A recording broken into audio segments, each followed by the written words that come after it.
Imagine not being able to read. Every time you see a sign on the road, you don't know what it says. Every time you see a label on a can of food, you don't know what it means. Imagine how hard it would be to do your grocery shopping. This is what life was like for Arnie Stewart, a person who survived as an adult who could not read or write. Arnie Stewart and Janet Leigh are the more extra than ordinary forces behind the book Always Ask for Help.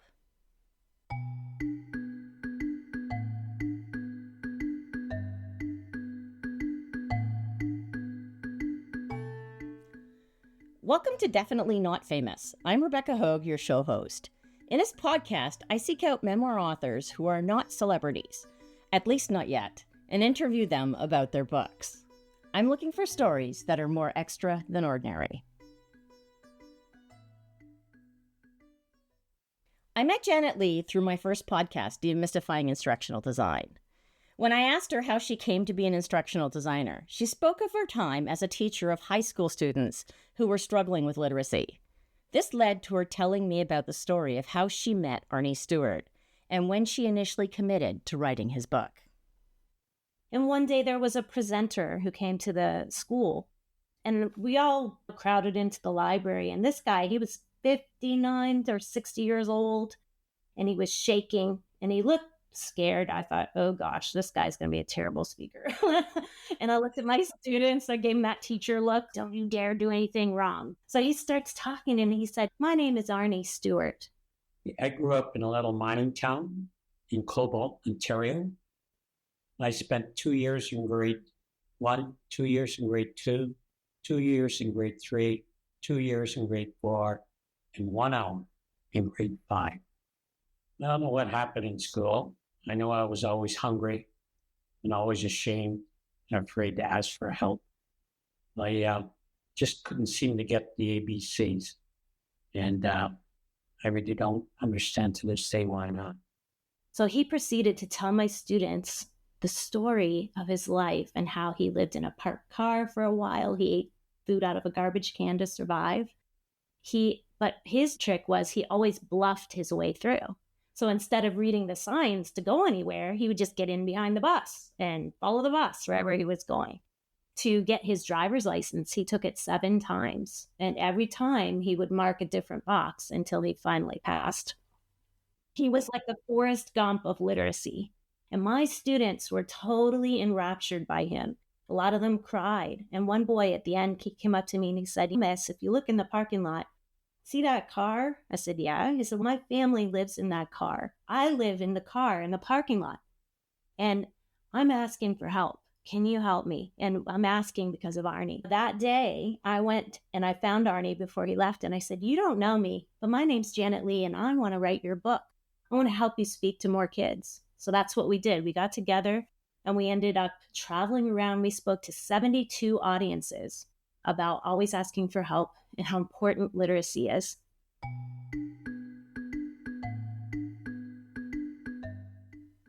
When Janet first met Arnie, he was doing talks with the Literacy Coalition. He was volunteering his time, talking to students to help them understand just how difficult life is when you cannot read. Arnie was traveling from Niagara Falls to school gyms around Barrie, Ontario, to speak about life without literacy. As someone who could not read, he would follow the bus on the highway to figure out which exit he needed to get off at. He would drive around town street by street until he found the school that he was supposed to speak at. Janet shared just how more extra than ordinary Arnie truly was.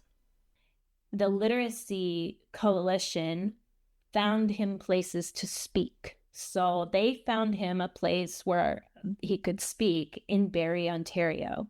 And they would say, here's the address, here's kind of where it is, and you got to be there on this date. The Literacy Coalition thought he could read. He couldn't. He was bluffing them too.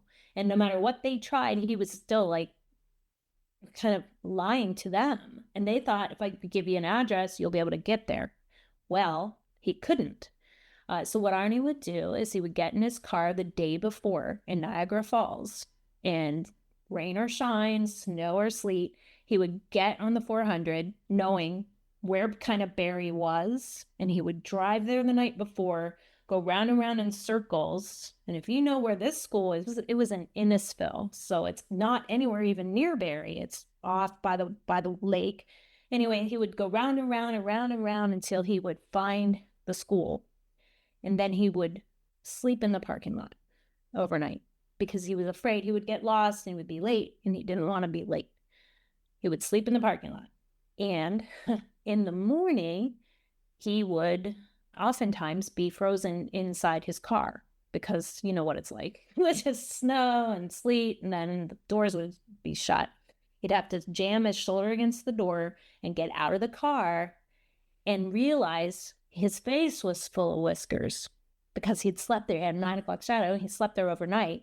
So he would go to the lake and hopefully, sometimes it didn't work, but hopefully be able to break the ice and shave in the water and then go in and speak. That's why he kind of looked like he did the first time I saw him, because he had actually slept in his car. Now, that's no reflection on the Literacy Coalition that sent him. They had no idea he was going through this. Or maybe they would have arranged a hotel for him. They had no idea that he was taking time off work.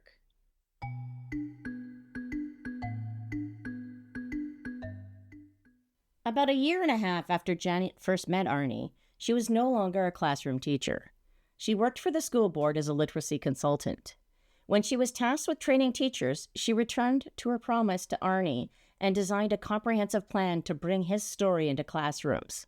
Here's how she told it. When I met Arnie, I was in a classroom, and by the time I circled back to my promise, it was probably about a year and a half. So I had left the classroom and had been promoted to consultant at the board office. And one of my tasks was to train teachers to recognize the students that needed help. And when I was tasked with that, I thought, I know exactly what to do. I got to get back in touch with Arnie and see if I can enlist him to go with me into schools.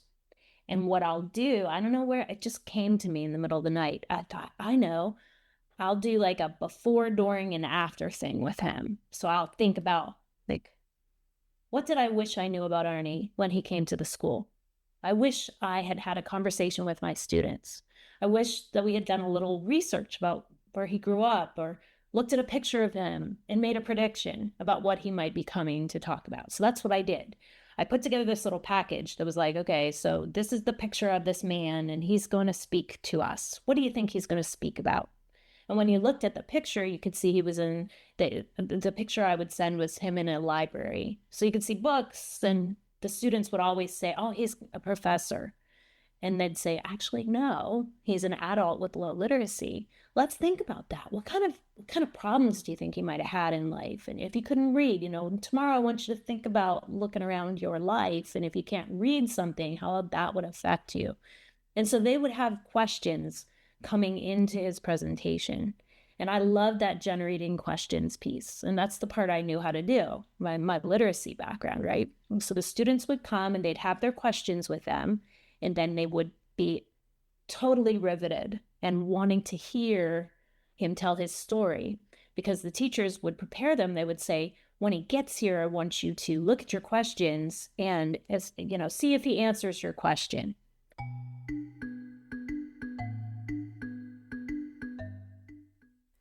Unable to read and write, Arnie had his stories memorized. However, sometimes during the presentations, he would lose his place.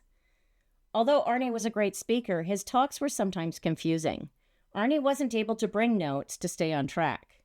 One day, he realized that he could ask Janet for help, allowing him to get back on track with his talk, but also modeling the behavior they were hoping to teach the kids. He had this canned speech. He had these stories memorized. He knew what would get the students to laugh or smile, and he naturally knew how to tell a story that had a beginning, a middle, and an end. But he never had note cards. So what I did, I have all of the titles of his stories in a logical order on a piece of paper in front of me. Every time he told one of those stories, I would put a mark by that story. And he would tell the next story, and I'd put a mark by that story. He'd get to like the fourth or fifth story, and he would get confused, and he would stop. Before we were together, he would just tell something, whatever else came to mind. And his stories were very confusing before we met. But when we were together, he had this idea. He said, when I get confused, I'm going to turn to you and I'm going to model asking for help. I was like, what? He said, yeah, I'm going to do this. I'm going to turn to you and I'm going to say, Janet, I don't know. I'm confused. What story should I tell next? And all I had to do was look down at where we were in the list and go, oh, Arnie, tell us how you got your driver's license. He'd go, oh, I had to take that test 7 times. Do you know there's 72 questions on? And then he would just launch into that story. He would be back on track.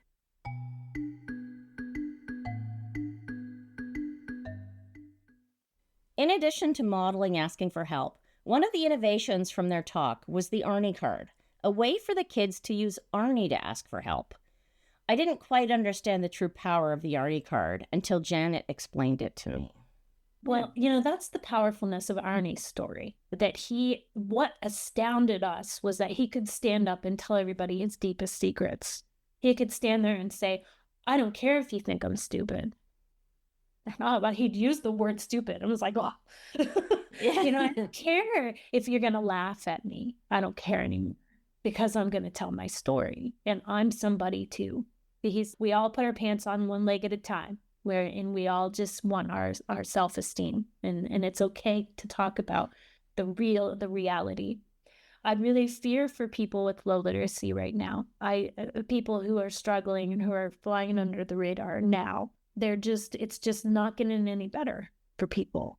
It's not okay, and it's not okay to ask for help. And when you're so terrified. Arnie had psoriasis all over his arms and legs because he was afraid to tell his secret. He was afraid he would be found out. And as soon as he asked for help, his skin cleared up. Like, just amazing. And when people are having a fear response, they lose their voice. And that is what we're trying to give back to people, their voice. And that's what the Arnie Card is about. When you put this on in front of somebody else with your name on it, it means I need help and I can't ask for it. I'm going to let Arnie do it. And, it works in schools, but it also works in banks.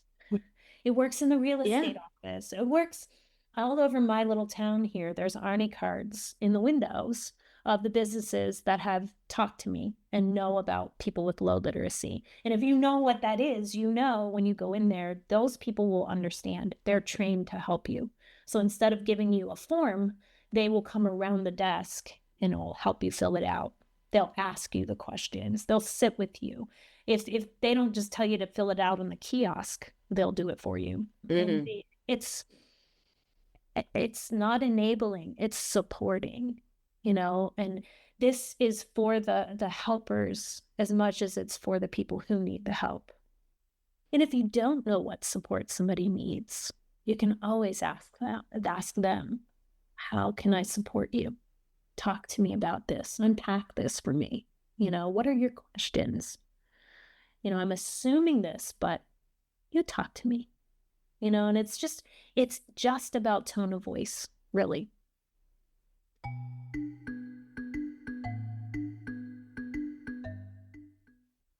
Janet is a force for literacy, but she's also a strong advocate for those with low literacy. I was super curious how she supported Arnie in writing the book. After a long day of talks at various schools, if they had energy left, they would turn towards writing. With audio recorder in hand, Janet had Arnie tell the stories of his life. She used simple questions to bring out sight, sound, and feel, and help coach him into sharing the details needed for the book. Arnie Central, my office. It was a room totally dedicated to his story and his world. I had a white MacBook. I did not have a good microphone. I had a little camera, and I had a recorder, like a voice recorder, which turned out to be horrible. The audio is terrible from it. But the MacBook is great. The only problem was there was this fan that would turn on and off. So I had to produce the audio book And every time he would open his mouth, his false teeth would make a noise. So I had to edit out throughout the whole thing. So it was 1 second, cut, delete, join it. There was no like ripple delete at that moment. So the audiobook is kind of a piece of art in itself. And how I learned to be good at editing was listening to his story and pulling out the noises that were in the background. But also he would say, I remember a lot. I would just kind of listen for the flow of his story and take out any I remembers that were too many. But that room, it had a place for him to sit very comfortably. It had his banner hanging, had a lot of pictures of us and of his family around so that he could feel supported and safe while while talking about his story. But when it came to actually describing where he lived, so he grew up in Cobalt, Ontario, in a bit of a shack. It's gone now, just so you know. Like, there's nothing there anymore. That's how flimsy this place was. I said to him, well, what did it look like? He said, oh, and you can hear in the book, he says, well, it was a box. It had a bottom and a top, and it was a box. And I would have to pull that out of him and say, okay, but what was it like? Where did you sleep? And he'd say, okay, well, there were steps, and then you turn in, there was one bed, and we all slept in that one bed. And then I'd say, okay, Arnie, what did it feel like? He says, well, I would look up, and I should have become a star teller at night because I could see through the roof at the stars. And in the wintertime, the icicles would form, and they would come down, and they would be looking at you. And I thought, that's brilliant. And part of his writing, like, I never tried to interject too much because it was the genuineness of how he described things that got me.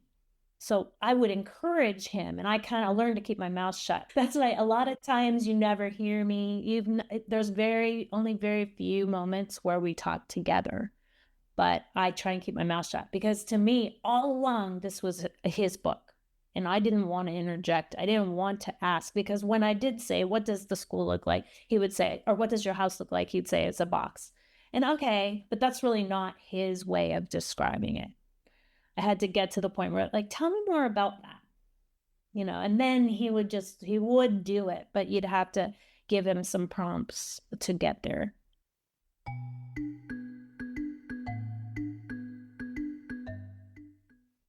The title of the book is Always Ask for Help. This had me wondering about a time when Janet needed to ask for help. She was an English teacher and had never written a book. Having started writing, she reached out to a writers group for feedback. Unfortunately, that didn't go so well. Fortunately for us, she found a great editor that was able to give feedback in a way that worked well for her. Asking for help is something that did not come naturally for me. And I struggled for a long, long time. I asked for help from my colleagues. I wanted them to kind of read over it.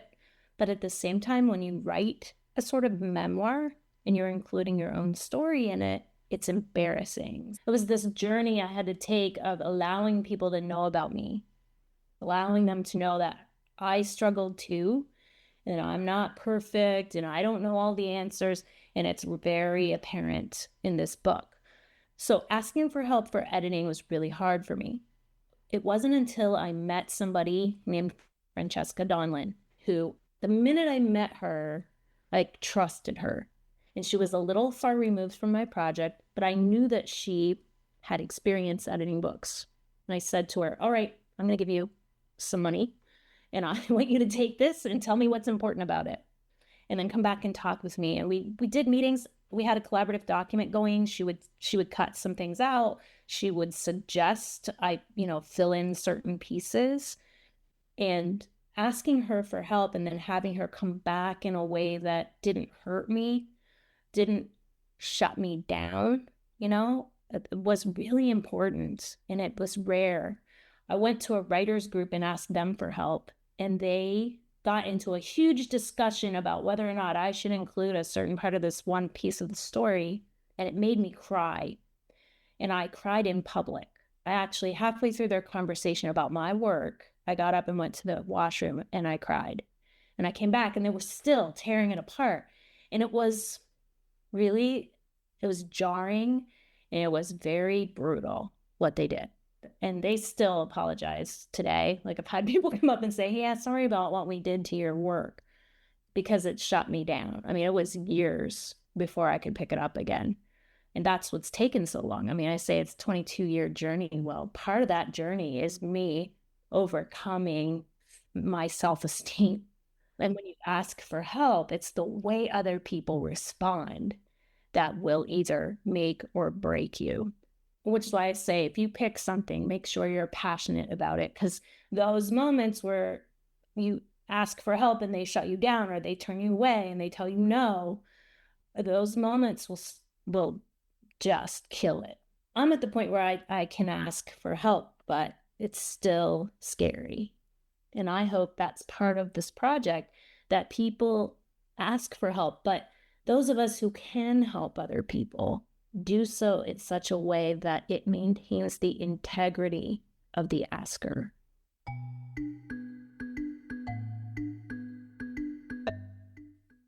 Having written and published the book, Janet felt the need to continue to find new ways to tell Arnie's story. The idea of writing a book about someone with low literacy didn't sit right with Janet.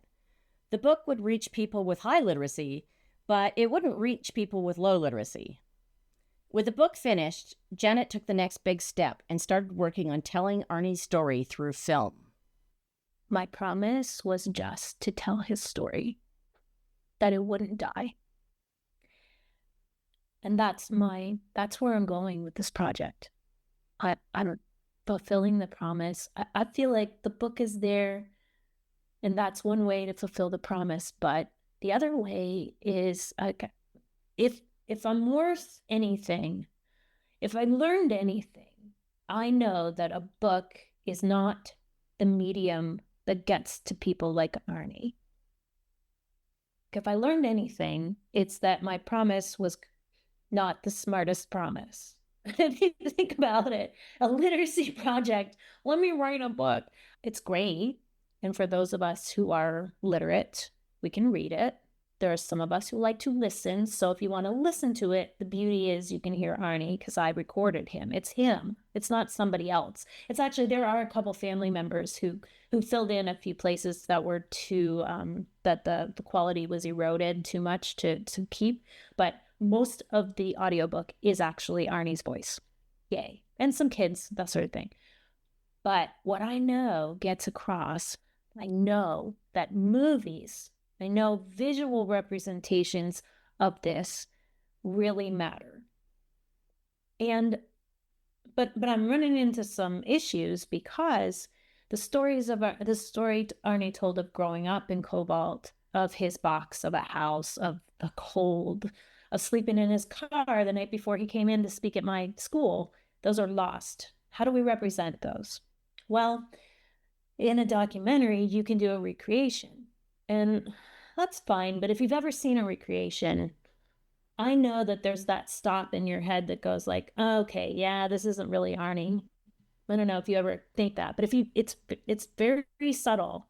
But when you watch a recreation in a doc, you can tell it's not the real footage, and it interrupts your understanding of it. So we wanted to do a different way of telling those stories, and I got this idea. The students gave us letters, and in the letters, many of those kids drew what they thought Arnie looked like when he was little. And they drew these great representations of him and his car and clouds, the sun, rainbows, flowers. And I thought, well, what if we animate the actual students' art? And I have it still. I'm still in Arnie Central right now, sitting in the office full of all the archives. So I went back through all of the letters and I scanned them in very high definition. And now we're bringing those actual pictures to life. And it's layered. And that's how I feel, this is the perfect time for this project, because had I completed it back then when I was just recording him on my little MacBook, I would have needed a whole different set of production. I may have done recreations, but because it's been so long, we're at a time where there's no problem layering different animations for less money because of the programs we have and the know-how that we have these days. And it will get across this idea that, Arnie's stories are real and hard-hitting and sad, but with the aid of the children's illustrations, they become genuine. And through those kids' eyes, it's touching on a whole different level. Like, you're just blown away that he told these stories to the children, and the children are telling the stories to you through their art. And to me, it's just poetry. It's so beautiful. I'm so glad it's taken so long, because this is, whoa, on my vision board, I've taken everything off of it. And there's one Post-it note on there right now, and it says, make an outright masterpiece. And that's my whole thing. That's what I want to do. This is a masterpiece of all the people that have come on board and helped me and helped us tell his story, his family, organizations and film people, and all, people who want to give us their money to help, but people who also lend their support and their expertise. Everybody believing in this is going to make it a masterpiece. This thing is going to get across the promise. My original promise was about a medium, a book, but now it's going to be something that will reach the people that need it most. And that's what Arnie's whole mission in life was, to help people, to help one person. And I think that this is going to do it.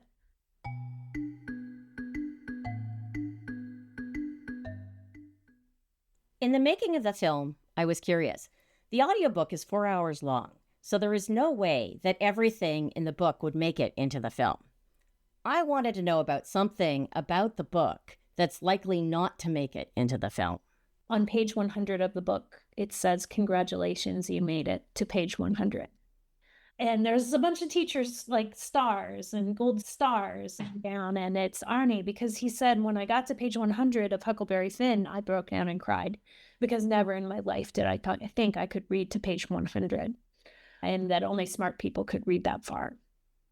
One of the reasons why I had to publish it the way I did was because I wanted page 100 to be special, and publishing didn't understand that and wouldn't do that for me.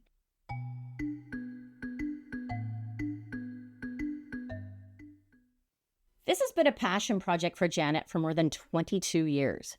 She's finally succeeded in publishing the book. I asked Janet about what advice she would give to aspiring memoir writers. Allow people to help you. And if they say they will and then they don't, allow them to go. Because it's okay. You will attract the people that will support you in this journey. And if they can't, you need to be able to cut them free sooner. And also, if there's something you want to write about, it's that thing that keeps you up at night that you should write about. It's that aha moment, the pivotal aha, when you go, all right, this is something that means this is my reason, this, and because that reason, the passion for that topic you choose will get you through the really hard times, because there will be hard times. And I said just recently, this is a marathon, it's not a sprint. You have to be able to keep going no matter what. And sometimes you do have to put it down. And there were moments where I was about to throw stuff away. I was like, this is never going to happen. Nobody cares. I'm throwing this out, but don't throw it out. You need a break. That's part of the journey too. Like, if you can put it down and you feel like, well, I quit that, I'll never do that. Well, that's not necessarily true. Maybe it's the timing that you need. You just need a minute. But pick something that you're super passionate about, and that'll get you through the hard times of this.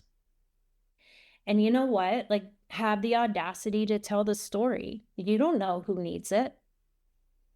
This could be the reason somebody picks their life up again and keeps going. It's awesome. You can't pretend to know why you're doing what you're doing. You just have to tell the story.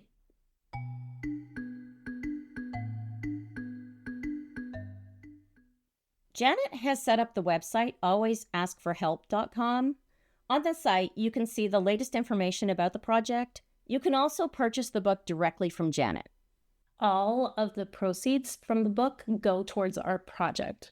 And we also are fiscally sponsored by a company called From the Heart Productions.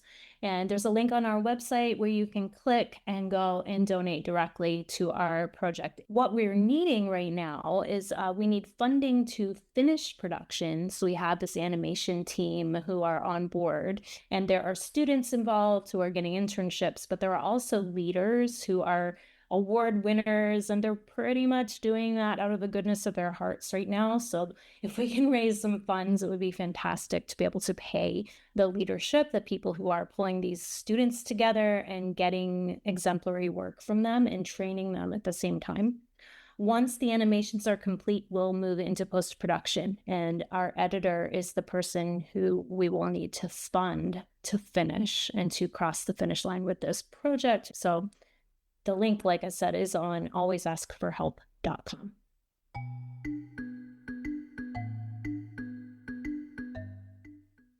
I want to thank Janet for being my first guest on Definitely Not Famous, More Extra Than Ordinary. I'm sure you'll agree that both Janet and Arnie are more extra than ordinary. The easiest way to support this podcast and the creation of the Arnie documentary is to purchase the book using the affiliate links in the show notes. Show notes are published on definitelynotfamous.com. Thanks for listening to Definitely Not Famous. This podcast is brought to you by Rebecca Hogue, the host and the producer for the show. To support the show, please consider purchasing the books using the affiliate links in the show notes.